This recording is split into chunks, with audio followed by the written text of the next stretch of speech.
ہمارے ہاں اب چونکہ ہمارا ذہن اب بالکل اس کے برعکس ہو چکا، ہم نے جو ولایت کا معیار، اکثر میں ایک بات عرض کرتا رہتا ہوں، ہم نے جو ولایت کا معیار قرار دیا وہ یہ کہ اگر کوئی شخص سال سال غسل نہ کرے، بال اس کے بڑے ہوئے ہوں، غلاظت اس کے جسم پر نظر آ رہی ہو، جب کوئی شخص اس سے ملنے کے لیے جائے تو وہ گالی دے کے تو گفتگو کرے، ہم نے اس شخص کو درویش، پہنچی ہوئی شخصیت، ولایت کے اعلیٰ درجے پر فائز شخص سمجھا ہوا ہے، حالانکہ یہ تو اسلام کا اس سے اور اس کا اسلام سے دور دور تک کا کوئی تعلق نہیں ہے۔ لہذا بنیادی طور پر سب سے پہلے نقطہ اور سب سے پہلی بات جو ہم نے دیکھنی ہے وہ یہ کہ جسے ہم سمجھ رہے ہیں یا کوئی شخص جو ولایت کا دعوے دار ہے، کیا وہ ایسا شخص ہے کہ جو 5 وقت نماز ادا کرتا ہے؟ کیا وہ ایسا بندہ ہے کہ جو رسول اللہ صلی اللہ علیہ وسلم کی سنت مبارکہ پر عمل کرنے والا ہے؟ اگر تو ایسا ہے، فرائض ادا کرنے والا، سنن کو پابندی سے ادا کرنے والا اور پھر احکامات الہیہ پر عمل کرنے والا، اگر تو ایسا کوئی بندہ ہے تو پھر یقیناً ہم کہیں گے اس کو کچھ نہ کچھ اللہ کا مقام و مرتبہ اللہ کی بارگاہ میں حاصل ہے، اور کچھ پروردگار عالم کا قرب خاص بھی اسے نصیب ہے۔ ہم جن کا تذکرہ کرنا چاہتے ہیں، حضور خواجہ خواجگان حضرت خواجہ معین الدین چشتی اجمیری رحمۃ اللہ تعالی علیہ، آپ حسنی حسینی سید ہیں، آپ حسنی حسینی سید ہیں۔ اگر آپ کا سلسلہ نسب دیکھا جائے تو آپ کے والد گرامی کا نام حضرت خواجہ خواجگان خواجہ سید غیاث الدین رحمۃ اللہ تعالی علیہ۔ حضرت سید غیاث الدین صاحبزادے ہیں حضرت سید کمال الدین کے، حضرت سید کمال الدین بیٹے اور صاحبزادے ہیں حضرت سید احمد حسین کے، حضرت احمد حسین صاحبزادے ہیں حضرت سید طاہر کے، اور طاہر صاحبزادے ہیں حضرت سید عبدالعزیز کے، اور عبدالعزیز صاحبزادے ہیں حضرت سید ابراہیم کے۔ حضرت سید ابراہیم کے والد گرامی کا نام ہے سید مہدی، سید مہدی، اور حضرت سید مہدی یہ صاحبزادے ہیں حضرت امام حسن عسکری کے۔ یہ والد گرامی کی طرف سے آپ کا سلسلہ نسب حضرت امام حسن عسکری، اور پھر اس سے اوپر تک جناب سیدنا حضرت امام علی مقام امام حسین رضی اللہ تعالی عنہ تک آپ کا سلسلہ نسب پہنچتا ہے۔ یہ والد گرامی کی طرف سے آپ حسینی سید ہیں،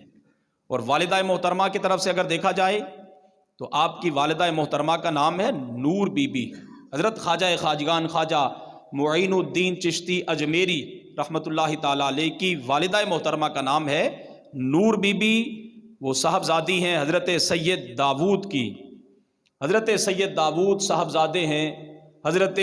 سید عبداللہ حنبلی کے، حضرت سید عبداللہ حنبلی صاحبزادے ہیں حضرت سید زاہد کے، حضرت سید زاہد صاحبزادے ہیں سید مورث کے، وہ صاحبزادے ہیں حضرت سید داود کے، وہ صاحبزادے حضرت سید داود جناب سید حضرت موسیٰ کے،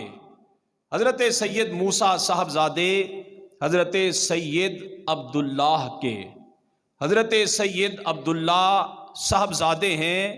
حضرت سیدنا حضرت امام حسن مصنع کے، حضرت امام حسن مصنع صاحبزادے ہیں جناب سیدنا حضرت امام حسن مجتبیٰ کے،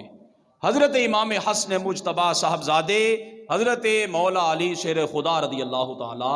عنہ کے۔ تو گویا والدہ محترمہ کی طرف سے آپ کا سلسلہ نسب حضرت امام حسن تک پہنچتا ہے، اور والد گرامی کی طرف سے آپ کا سلسلہ نسب حضرت سیدنا امام حسین رضی اللہ تعالی عنہ تک پہنچتا ہے۔ اس اعتبار سے اگر دیکھا جائے اور دونوں طرفوں کو ملایا جائے تو ایسے اشخاص جن کے سلسلہ نسب میں جناب سیدنا حضرت امام حسن اور حضرت امام حسین رضی اللہ تعالیٰ عنہما دونوں صاحبزادے آتے ہوں تو ایسے حضرات کو نجیب الطرفین سید کہا جاتا ہے۔ ایسے حضرات کو حسنی اور حسینی سید کہا جاتا ہے۔ حضور خواجہ خواجگان کہ دیگر اگر ہم رشتے دیکھیں تو چونکہ یہ خود ایک بڑا اعلیٰ گھرانہ تھا، بڑا ایک اعلیٰ خاندان تھا، اور بڑی ایک اہم اور کمال کی بات یہ کہ حضور سیدنا غوث پاک رضی اللہ تعالی عنہ حضرت خواجہ خواجگان حضرت خواجہ معین الدین چشتی اجمیری کے رشتے میں ماموں لگتے ہیں۔ اللہ اکبر، یعنی حضور غوث پاک ماموں ہوئے اور حضرت خواجہ خواجگان بھانجے ہوئے۔ جب خاندان اس قدر اعلیٰ تو پھر یقیناً ایسی شخصیات کو پروردگار عالم وہ مقام و مرتبہ عطا فرماتا ہے جو زمانے میں چیدہ چیدہ حضرات ہی کو میسر آتا ہے۔ حضور خواجہ خواجگان کی ولادت باسعادت 14 رجب المرجب 537 ہجری کو آپ کی ولادت باسعادت ہوئی۔ آپ کی تعلیم و تربیت کا ابتدائی اہتمام آپ کے والدین کے زیر سایہ ہوا، اور پھر ابھی آپ کی عمر مبارک 15 سال تھی کہ آپ کے والد گرامی کا سایہ آپ کے سر سے اٹھ گیا، اور آپ کو جو وراثت اور ترکے میں جو حصہ ملا وہ ایک باغ تھا اور ایک چکی تھی۔ اللہ اکبر۔ اب 15 سال کی عمر ہے، دیکھیے ابتدا سے ہی جن کی تربیت والدین اعلیٰ انداز میں کرتے ہیں تو پھر جیسے جیسے وقت گزرتا جاتا ہے والدین کی بچپن میں کی ہوئی تربیت ہی بڑے ہو کر پھر نمایاں طور پر سامنے آتی ہے۔ عمر کتنی عجیب، 15 سال عمر ہے، باغ کی سارا دن باغبانی اور دیکھ بھال کرتے ہیں کہ ایک دن ایسا ہوا کہ آپ اپنے باغ کے اندر موجود تھے کہ ایک صاحب گزرنے والے جن کو حضرت ابراہیم کہا جاتا تھا، وہ وہاں سے آپ کے محلے ہی کے تھے، اسی قصبے کے رہنے والے تھے، وہاں سے گزرے اور ان کی حالت یہ تھی کہ ان پر کیف و مستی کی حالت اور کیفیت طاری رہا کرتی تھی۔ اللہ اکبر۔ حضرت خواجہ صاحب نے انہیں دیکھتے ہی ان کی تعظیم و توقیر کی اور انگوروں کا ایک خوشہ لا کر حضرت ابراہیم قندوزی رحمۃ اللہ تعالی علیہ کی خدمت اقدس میں پیش کیا۔ انہوں نے انگور کچھ تناول فرمائے، کھائے، اور پھر بہت خوش ہوئے، اور خوش ہو کر حضرت ابراہیم رحمۃ اللہ تعالی علیہ نے اپنی جیب سے روٹی کا ایک خشک ٹکڑا نکالا اور حضرت خواجہ صاحب کو پیش کر دیا۔ خواجہ صاحب کو فرمایا اسے کھا لیں۔ اب بظاہر ظاہر ہے کہ روٹی کا خشک ٹکڑا کون کھاتا ہے، لیکن چونکہ تربیت والدین کی بڑی اعلیٰ انداز میں تھی، حضرت خواجہ صاحب نے وہ ٹکڑا لیا اور کھا لیا۔ وہ ٹکڑا کھانے کے بعد آپ کی ظاہری کیفیت بدل گئی۔ بظاہر تو وہ روٹی کا ایک خشک ٹکڑا تھا، لیکن جیسے ہی اس کو تناول کیا آپ نے تو بس پھر اسی وقت آپ کی ظاہری حالت بدل گئی اور دل کی کیفیت یہ ہوئی کہ دنیا سے بالکل الگ تھلگ رہنا آپ نے پسند کیا۔ اللہ اکبر۔ بس پھر یہاں ہی سب کچھ، اور پھر اس زمانے میں جب عمر مبارک ابھی 15 سال تھی، باغ سے جو کچھ آپ کو حاصل ہوتا آپ اسے 2 حصوں میں تقسیم کرتے۔ آدھا حصہ اس کی آمدنی کا اپنے خرچ اور اخراجات کے لیے رکھتے، اور آدھا حصہ اس زمانے میں کہ ابھی عمر 15 سال ہے راہ خدا میں خرچ کر دیا کرتے تھے۔ آپ اندازہ لگائیں کہ جو حضرات بچپن سے ہی اللہ رب العالمین کی اس قدر معرفت رکھتے ہوں تو پھر جیسے جیسے وقت گزرتا جائے گا یہ حضرات کس قدر اللہ کی معرفت رکھیں گے۔ آپ نے جب وہ لقمہ کھایا حالت بدل گئی، بس پھر وہ جو کچھ باغ تھا اور دیگر جو چیزیں تھیں سب کی سب فقراء میں آپ نے تقسیم فرما دی، اور پھر آپ وہاں سے نکلے حصول علم کے لیے۔ یہ سن تھا 545 کا۔ آپ وہاں سے تحصیل علم کے لیے نکلے، ابتدائی آپ نے علم حاصل کیا۔ یہاں سے یہ بات ذہن نشین رہے، آج تک جتنے بھی صوفیاء گزرے ہیں، جتنے بھی اولیاء اللہ گزرے ہیں، ان کا بنیادی تعلق علم سے رہا ہے،